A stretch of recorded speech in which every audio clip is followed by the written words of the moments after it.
Picture yourself standing on the floor of a Birmingham sheet metal factory. Oh, wow. Okay. Yeah, put yourself right in the middle of that room in the 1960s. The noise is not just loud, it's absolutely deafening. Right, the kind of volume that actually disorients your senses. Exactly. You are surrounded by the grinding of these massive steel gears, the rhythmic, high decibel stamping of heavy metal presses, and, this relentless industrial pulse. It just vibrates right up through the soles of your boots. It really does. Yeah. It's an environment where human beings are essentially reduced to fleshy extensions of the machinery they operate.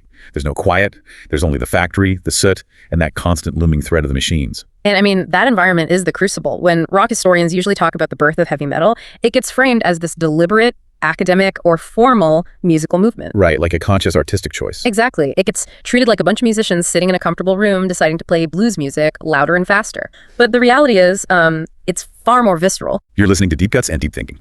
Today's deep dive is taking us straight into the source material surrounding Black Sabbath's 1970 masterpiece, Iron Man. Such a massive track. It really is. Our mission today is to dissect how a working-class band translated profound physical limitation and socio-technological dread into a track that permanently altered popular music. And altered it practically overnight. Yeah. And for you listening right now, whether you are a musician or not, Iron Man is the ultimate masterclass in turning severe constraints into radical innovation. If you are dealing with a massive roadblock in your career or your creative life, the story of this song proves that your biggest obstacle might actually be the exact thing that forces you to invent something entirely new. Well, and the constraints we were looking at here go far beyond like a tight budget or a strict deadline, though they certainly dealt with those too. Right, they definitely did. But the constraints were profoundly physical. The deafening sounds of that Birmingham factory floor literally forced their way into the DNA of the music through a catastrophic physical event. It wasn't just an artistic choice. No, not at all. The birth of heavy metal was the direct consequence of industrial trauma and some truly desperate makeshift engineering. Which brings us to Tony Iommi.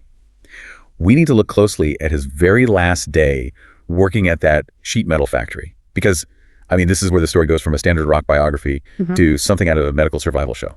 It's gruesome. It is. He's 17 years old. It is his final shift. Wait, his literal last day? His very last day. He is supposed to leave the factory life behind for good to become a professional musician. He is operating a heavy metal press, and in a single, fateful split second of lost concentration, the machine comes down. Oh, man. Yeah, it completely severs the middle and ring fingertips of his fretting hand, which is his right hand because he plays left-handed. The psychological toll of that moment is it's almost unimaginable. The doctors bluntly tell him he will never play guitar again. I can't even imagine hearing that. Right. The very tool that was supposed to be his ticket out of the grime of post-war Birmingham has just permanently mangled the hand he needs to play. It's a devastating, brutal irony. Because you need that pressure. Exactly. A standard guitar string requires significant pressure to fret cleanly.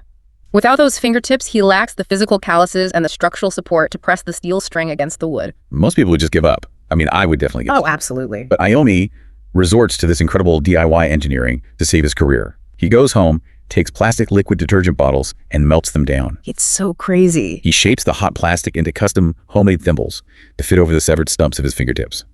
Then, he wraps those plastic thimbles in scraps of leather. Because hard plastic would just slide right off the steel strings. Right, he needed the leather to actually grip the instrument. It is incredibly resourceful, almost like a post-apocalyptic hack. But even with that ingenious hack, playing a standard guitar setup was just pure agony. We bet. The plastic and leather provided grip, sure, but the tension of standard guitar strings was simply too high.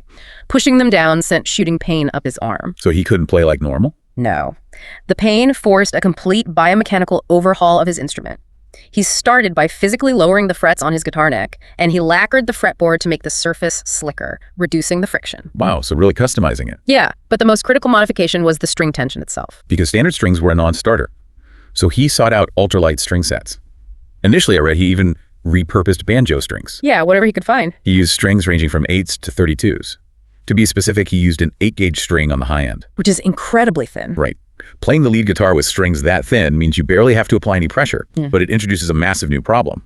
Light strings on a standard amplifier sound incredibly thin. They lack body. They sound twangy and weak. And that is the pivotal musicological turning point.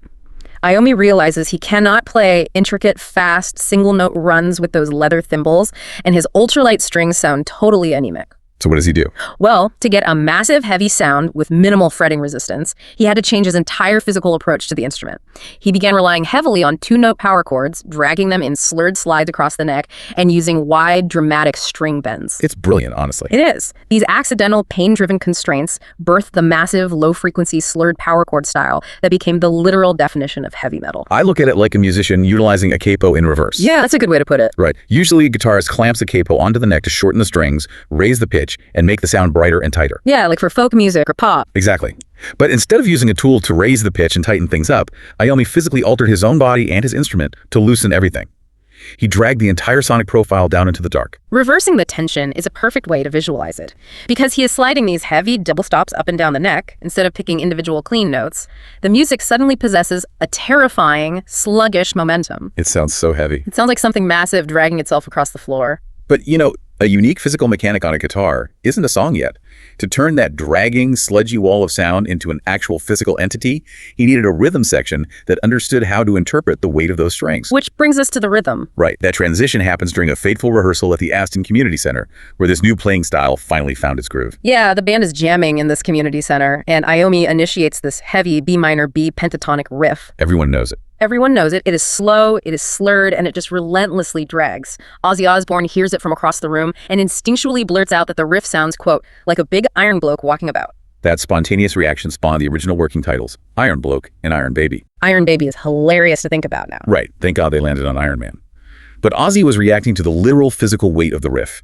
To make that weight feel like an approaching monster, drummer Bill Ward had to invent what we can call the footstep pulse. And Ward completely understood the assignment. He deployed a remarkably sparse 64 BPM kick drum beat. That is so slow. Think about how agonizingly slow 64 BPM is for a rock song. Pair this with Iommi doing these slow, pitch-bend guitar string pulls from behind the nut of the guitar. Wait, behind the nut? Yeah, literally pulling the string outside the playable area to create this unsettling metallic groan. That specific combination simulated the terrifying, methodical footsteps of an approaching steel titan. Isn't it fascinating that the heaviest sound in rock history was achieved not by playing fast, but by leaving empty space? Ward left so much air between the kicks. Is that what creates the dread? Heaviness in music is often misunderstood as pure volume, but it is actually about anticipation and mass. Oh, that makes sense. When Ward leaves that massive pocket of air between pick drum hits, your brain naturally fills the silence with the sheer weight of the impending step. You're waiting for the foot to drop. Exactly. If he played a fast, rolling drum fill, it would sound like an action movie sequence. By leaving space, he forces the listener to wait for the next impact, which makes it sound like a horror movie.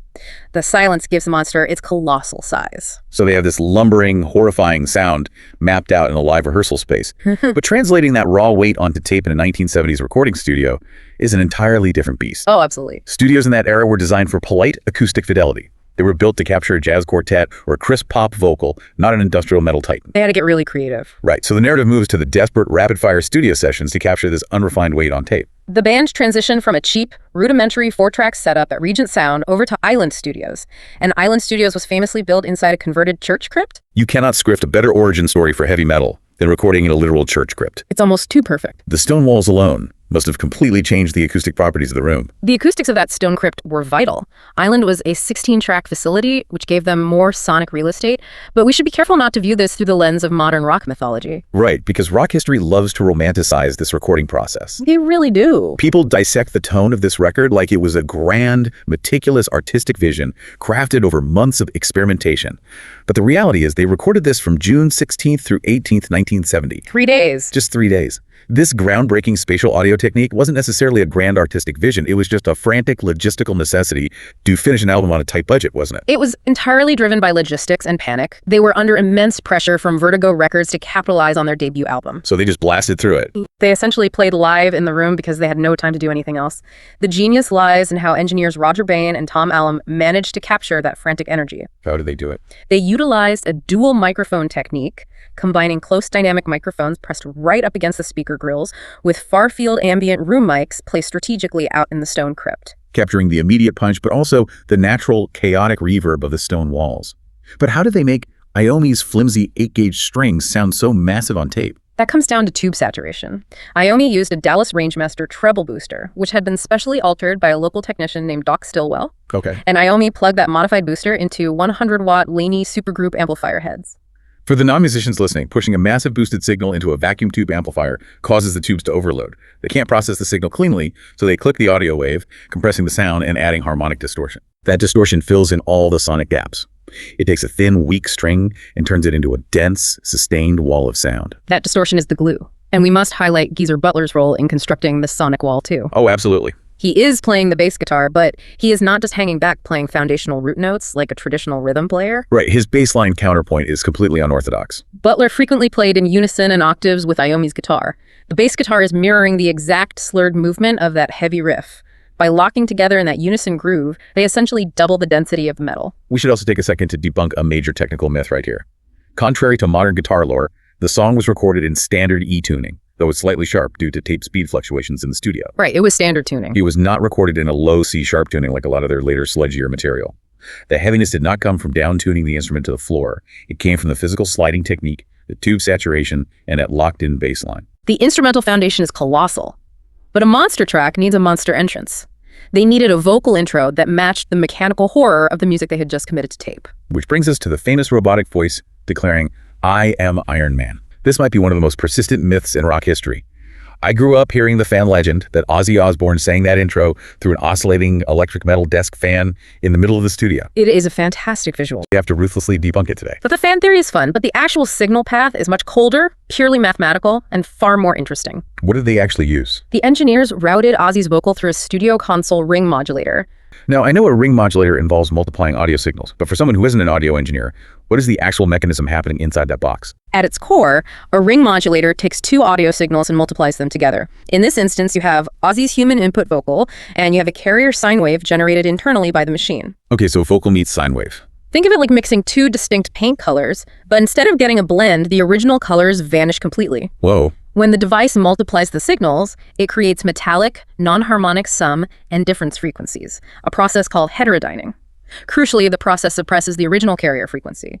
You lose the natural human resonance of the vocal cords entirely, and you are left with these harsh, robotic sidebands. I find that process incredibly poetic when you look at the lyrics. The ring modulator perfectly symbolizes the protagonist's tragedy in this song. Oh, for sure. His voice is literally stripped of its humanity by a machine, mirroring exactly how society and the narrative sees him, merely as an unfeeling object to be mocked, rather than a traumatized savior. That thematic connection is profound, and it ties directly into the narrative Geezer Butler wrote, because the story of Iron Man is a bleak sci-fi tragedy. And just to set the record straight, we are not talking about Tony Stark. Emphatically no. Butler has repeatedly, definitively refuted the Marvel Comics connection. Totally unrelated. Right. Growing up in working-class Birmingham, Butler did not read American comic books. He didn't even know the Marvel character existed at the time. The title alignment is a pure, total coincidence. So what is the actual narrative driving these lyrics? Yeah. Because it reads like a Cassandra complex mixed with a Frankenstein narrative. That is the exact mythological blend. The lyrics follow a working-class man who travels through time to the future and witnesses the apocalyptic end of the world. Okay. Horrified, he travels back to his present time to save humanity from this impending doom. But during the return journey, he passes through a magnetic field that physically turns his body to steel. He is physically transformed into this metal shell. He returns with the knowledge to save the world, but he is completely mute and paralyzed. Yeah. This is where the societal critique comes in. Instead of listening to him or hailing him as a savior, society just mocks him. They ignore him. They walk right past him because he looks different and can't communicate the way they expect. And the tragedy is anchored in that rejection. In his absolute isolation and rage of being mocked by the very people he sacrificed himself to save, he snaps. He turns on them. He uses his heavy boots of bed to violently destroy them. He causes the exact apocalypse he originally tried to prevent. It is a self-fulfilling prophecy driven entirely by societal apathy. It is an incredibly dark observation on human nature.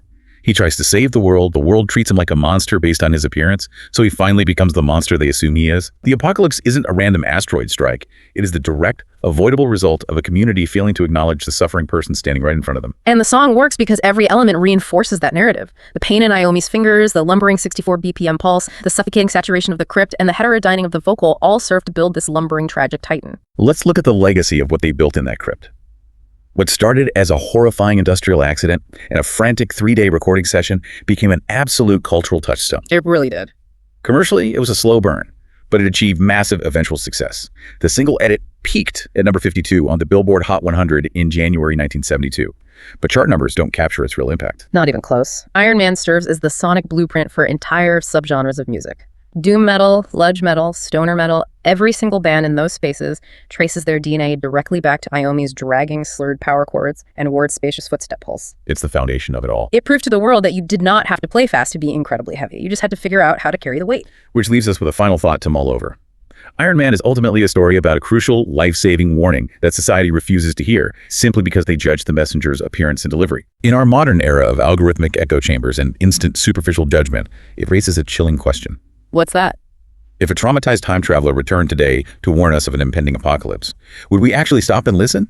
Or would we just mock their appearance in the comments section, ignore their warning, and turn them into the villain? It is a disturbing thought. I mean, we have more communication tools than ever, but we might just create our own monsters all over again by refusing to listen. Definitely something to think about the next time you hear that heavy guitar riff lumbering out of a speaker. If you like this episode, please like and subscribe.